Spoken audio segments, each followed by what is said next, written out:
الحمد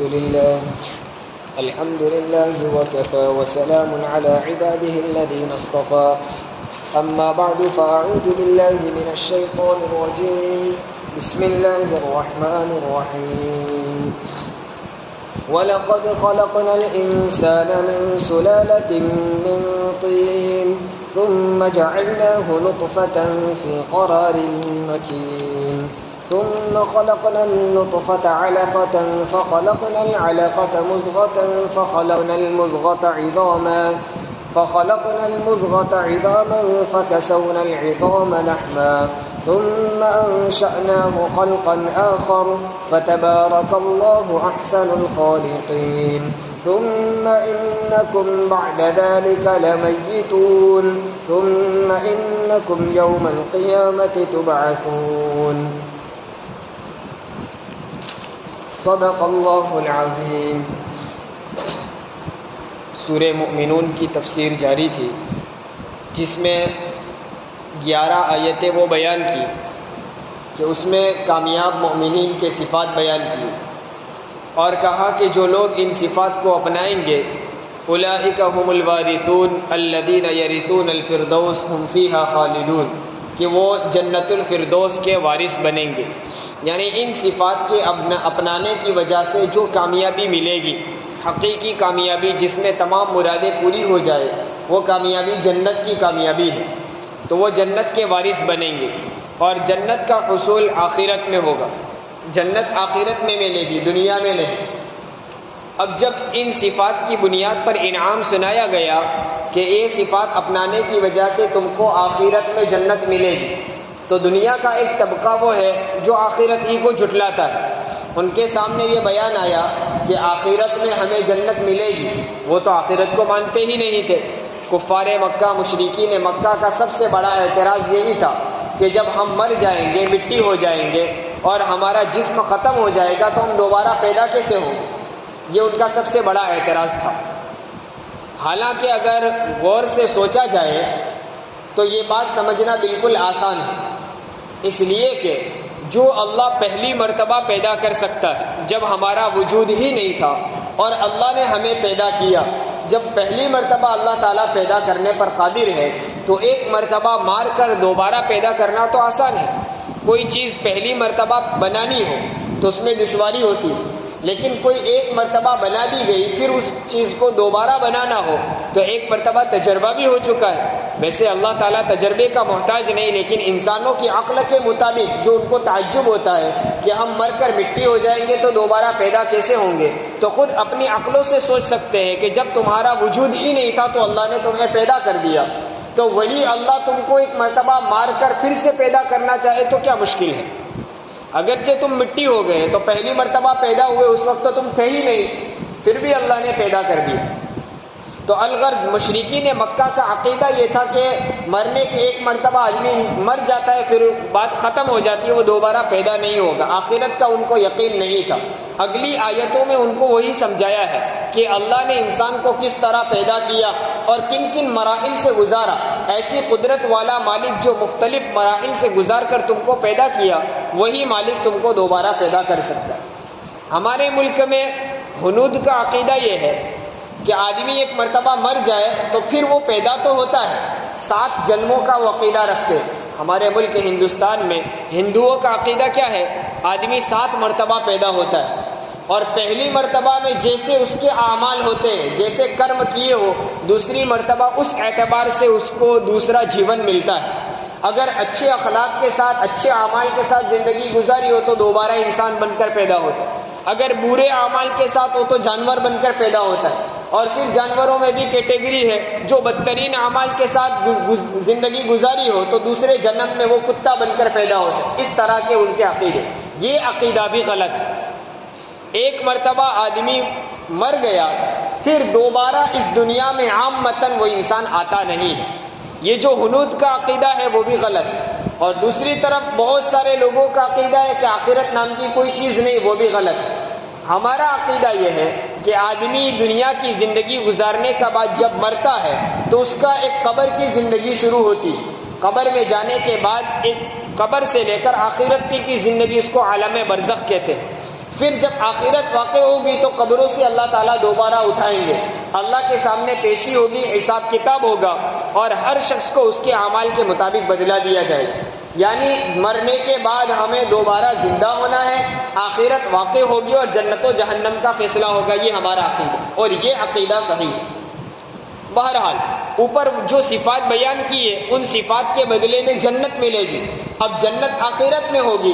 مکہ کے لوگ آخرت کو مانتے نہیں تھے تو انہیں سمجھایا گیا کہ اللہ کے یہاں دوبارہ زندہ کرنا کوئی مشکل نہیں ہے، جیسے اس نے پہلی مرتبہ پیدا کیا۔ اب وہ کیسے پیدا کیا اس کو چند آیتوں میں بیان کیا ہے۔ وَلَقَدْ خَلَقْنَا الْإِنسَانَ مِنْ سُلَالَةٍ مِّن طِينٍ، یقینی بات یہ ہے، وَلَقَدْ کا معنی وہ پکی بات ہے، ٹھوس بات یہ ہے، خَلَقْنَا الْإِنسَانَ، ہم نے انسان کو پیدا کیا۔ اللہ تعالیٰ فرماتے ہیں پیدا کرنے والا کوئی اور نہیں، اللہ پیدا کرتا ہے، اللہ ہی انسان کو پیدا کرتا ہے، تمام مخلوق کا پیدا کرنے والا اللہ ہے۔ لہٰذا اولاد بھی مانگو تو اللہ سے مانگو۔ اللہ کے علاوہ کوئی شخص اس بات پر قادر نہیں ہے کہ کسی کو اولاد دے سکے۔ ہاں، کسی کا وسیلہ، کسی کا واسطہ دے کر اللہ سے مانگ سکتے ہیں، مانگنا ہے بہرحال اللہ سے۔ اس لیے کسی ولی یا کسی بزرگ کے پاس جا کر اولاد مانگنا یہ شرک ہے۔ وَلَقَدْ خَلَقْنَا الْإِنسَانَ، یقیناً ہم نے انسان کو پیدا کیا۔ اب کیسے پیدا کیا؟ پوری فہرست بیان کی۔ مِن سُلَالَةٍ مِّن طِينٍ، تین کا معنی ہوتا ہے مٹی، سلالتن کا معنی ہوتا ہے خلاصہ، مٹی کا خلاصہ، منتخب۔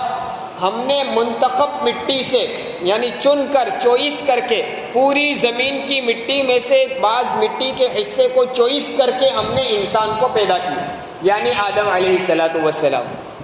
اللہ تبارک و تعالیٰ نے آدم علیہ السلام کو پیدا کرنے سے پہلے پوری زمین کی مٹی کے الگ الگ حصوں میں سے ایک مشت مٹی جمع کی اور پھر اس میں سے آدم علیہ السلام کو پیدا کیا۔ تو انسان میں، آدم علیہ السلام میں پوری زمین کی مٹی کا اثر ہے، اور مٹی کی وجہ سے سب کا اثر الگ ہوتا ہے۔ اس لیے بعض علاقے کے لوگ خوبصورت ہوتے ہیں، بعض علاقے کے لوگ بدصورت ہوتے ہیں، بعض علاقے کو لوگ جسم کے اعتبار سے لمبے ہوتے ہیں، بعض پستہ قد ہوتے ہیں، ہر علاقے کے لوگ۔ اس لیے بعض انسانوں کو تو اللہ تعالیٰ نے وہ صلاحیت دی ہوتی ہے، وہ چہرہ دیکھ کر پہچان دیتا ہے یہ کہاں کا ہے۔ یہ مٹی کا اثر ہے۔ آدم علیہ السلام میں پوری زمین کی مٹی کا اثر تھا، یہ اولاد میں ظاہر ہوا۔ الغرض وَلَقَدْ خَلَقْنَا الْإِنسَانَ مِنْ سُلَالَةٍ مِّن طِينٍ، انسان سے مراد آدم علیہ السلام، کہ ہم نے انسان یعنی آدم کو پیدا کیا مٹی کے ایک خلاصے سے۔ بعض مفسرین نے کہا ہے کہ انسان سے صرف مراد آدم ہی نہیں بلکہ تمام انسان مراد ہے۔ تب اس سے مطلب کیا ہوگا؟ اللہ نے ہم سب کو بھی مٹی سے پیدا کیا۔ اب سوال ہوگا کہ ہم کہاں مٹی سے پیدا ہوئے؟ ہم تو ماں کے پیٹ سے پیدا ہوئے، ایک نطفے سے پیدا ہوئے۔ تو مفسرین نے اس کا جواب دیا ہے کہ ہم ایک نطفے سے، ناپاک قطرے سے پیدا ہوئے۔ وہ ناپاک قطرہ انسان کے خون سے بنتا ہے، اور انسان کا خون اس کی غذا سے، خوراک سے بنتا ہے، اور انسان کی خوراک زمین سے حاصل ہوتی ہے، مٹی سے۔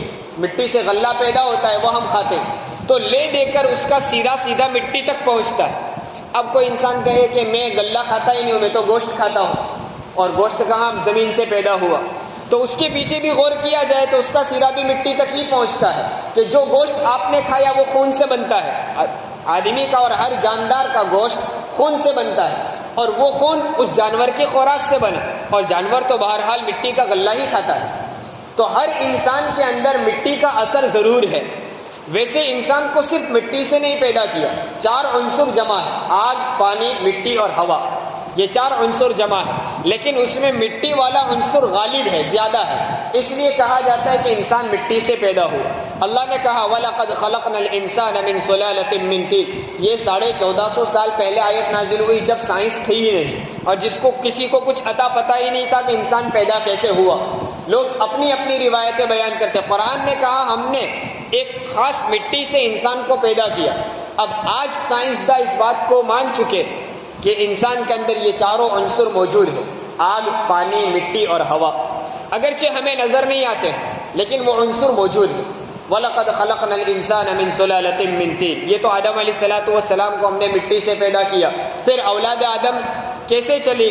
تو کہا ثم جعلناہ نطفۃ، دوسرا اسٹیپ، وہ مٹی تھی، اس میں سے غلہ پیدا ہوا اور پھر انسان نے کھایا اور اس کو کھانے کی وجہ سے خون بنا اور بیکار مادہ پیشاب پاخانے کے راستے سے نکل گیا، جو خون بنا اس میں سے بعض حصہ بلکہ اکثر حصہ گوشت بنا اور اس کا کچھ حصہ ناپاک قطرہ بنا، ثم جعلناہ نطفہ، یہ کئی ایک اسٹیپ سے گزرا، اس لیے کہا ثم کا مطلب ہوتا ہے ایک مدت کے بعد۔ آدمی جیسے ہی کھانا کھاتا ہے فوراً غذا نہیں بن جائے، وہ غذا فوراً خون بن گئی ہو، گوشت بن گیا ہو اور منی کا قطرہ بھی بن گیا ہو، ایسا نہیں، ایک مدت کے بعد ہوتا ہے، اس لیے کہا ثم جعلناہ، پھر ہم نے ایک نطفہ بنایا، ناپاک قطرہ بنایا۔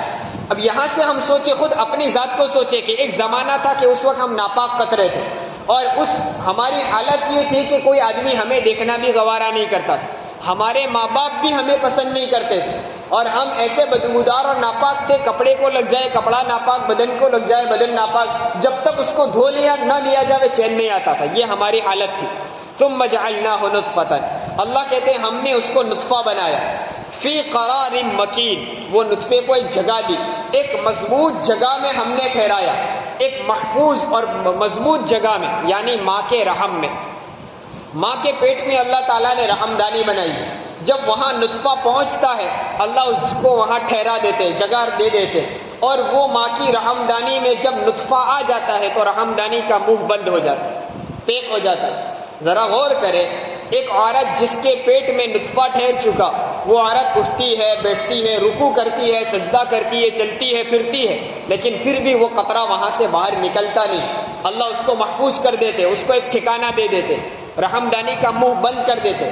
اسی وجہ سے حمل کے ایام میں عورت کو حیض نہیں آتا، کیونکہ حیض کا خون کہاں سے آتا ہے؟ وہی رحمدانی سے آتا ہے۔ جب نطفہ ٹھہر گیا، حمل ٹھہر گیا، تو اب رحمدانی کا منہ بند ہو گیا، جب منہ بند ہو گیا تو وہاں سے خراب خون نکل نہیں سکے گا، اس لیے ایام حمل میں عورت کو حیض نہیں آتا۔ ثم جعلناہ نطفۃ فی قرار مکین، یہ دوسرا اسٹیپ ہوا کہ ہم نے نطفے کو ایک جگہ میں ٹھہرا دیا۔ پھر کیا ہوا؟ ثم خلقنا النطفۃ علقۃ، پھر ہم نے اس نطفے کو ایک جمع ہوا خون بنا دیا۔ یہ آیتیں 1400 سال پہلے نازل ہوئی، آج سائنسداں نے ریسرچ کیا اور یہ بات ماننے پر تیار ہو گئے کہ انسان کس مرحلے سے گزر کر پیدا ہوا ہے۔ ثم خلقنا النطفۃ علقۃ، ہم نے نطفے کو ایک جمع ہوا خون بنا دیا۔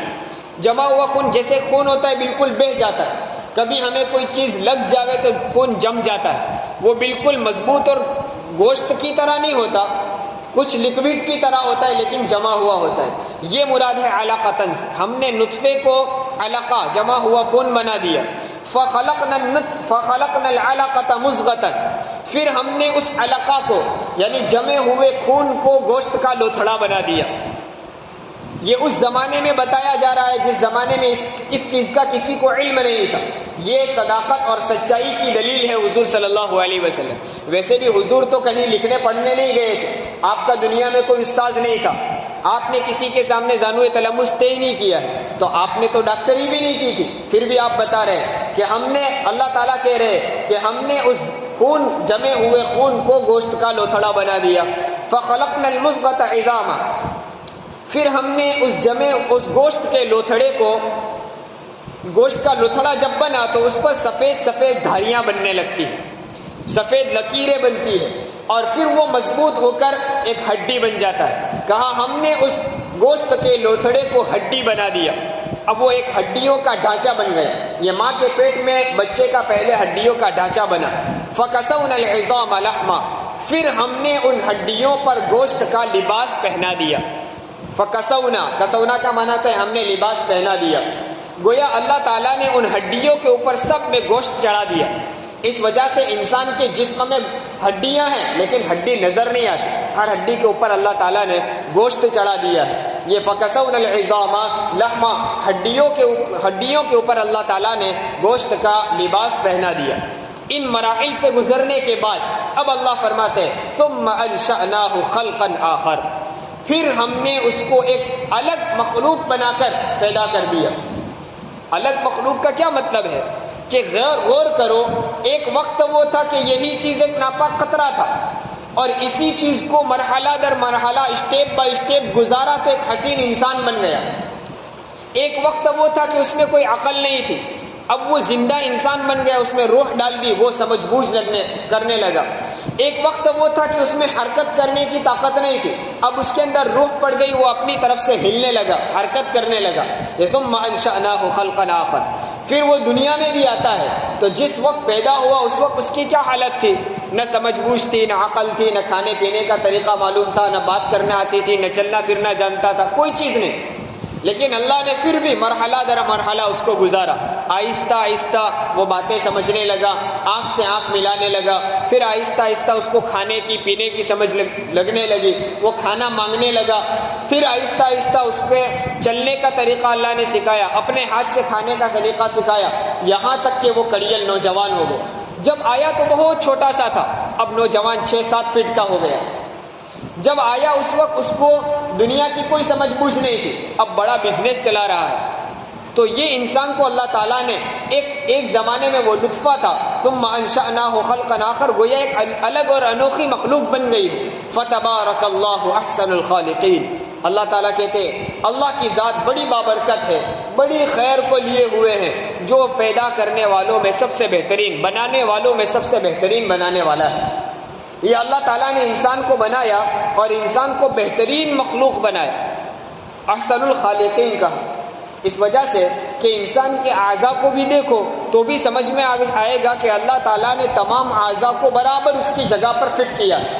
ہم اگر غور کریں کہ یہ فلاں عضو دوسری جگہ ہوتا تو عجیب سا محسوس ہوگا۔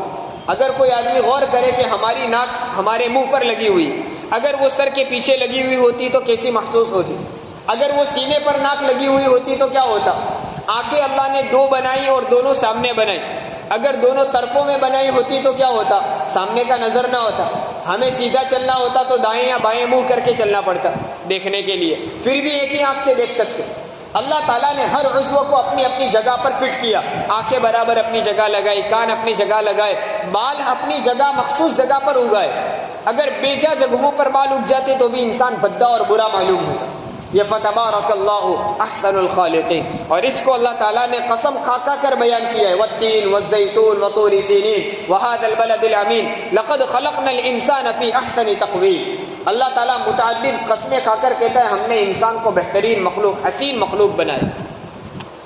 یہ ان آیتوں کو بیان کر کے مکہ والوں کو سمجھایا جا رہا ہے کہ دیکھیے جو اللہ ایک نطفے سے، ایک ناپاک قطرے کو جمع ہوا خون بنا دے، پھر گوشت کا لوتھڑا بنا دے، پھر ہڈی بنا دے اور اس پر گوشت چڑھا دے، اور پھر بہترین شکل میں انسان کو دنیا میں بھیج دے، جو پہلی مرتبہ اس طرح پیدا کر سکتا ہے، وہ مرنے کے بعد دوبارہ زندہ کرنے پر کیوں قادر نہ ہو؟